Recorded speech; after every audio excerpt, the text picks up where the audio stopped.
And I try my very best to have a good attitude, but you get worn out, you get spread thin, and I think across the boards, everything suffers a little bit. And it isn't unusual for him to get up at 4 in the morning to prepare for his day, because he won't be back until, 7:30, 8:30 at night. My schedule has been like that, like I said, since 2001, 2 nights a week for 2.5 hours. So it's a long day. Some days, those days they go 12 hours, 7:30 to 7:30.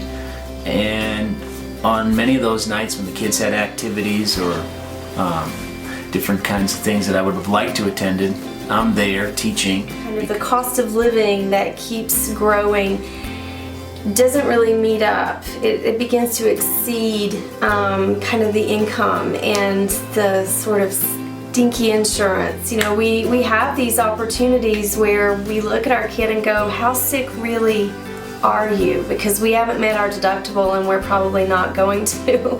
And we kind of gauge, does this really warrant, can we really, kind of afford that doctor visit? And you have kids that have orthodontic needs, or just a class field trip that's just coming right at the end of the month.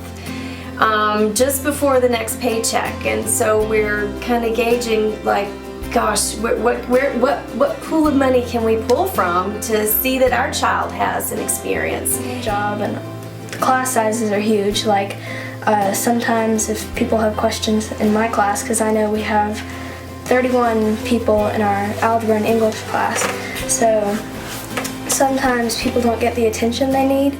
If I don't understand something fully, but the teacher has 6 other people they have to help, the class that big, it just doesn't happen sometimes.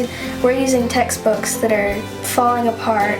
They're probably 5 or 6, 7, 8 years old. So Older. Well, they're older. They're old And textbooks. they're literally falling apart. Like the kids will just pick them up and they'll disintegrate. I can't leave here.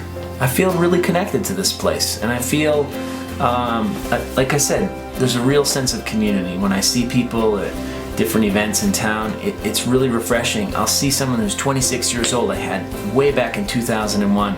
They said, guess what? I'm studying Spanish because I'm going to be a veterinarian. I'm going to use Spanish when I work with some of the people in the communities that I'll be working with, large animals. And I thought, that's just great. And I'm tickled to death when I run into folks like that.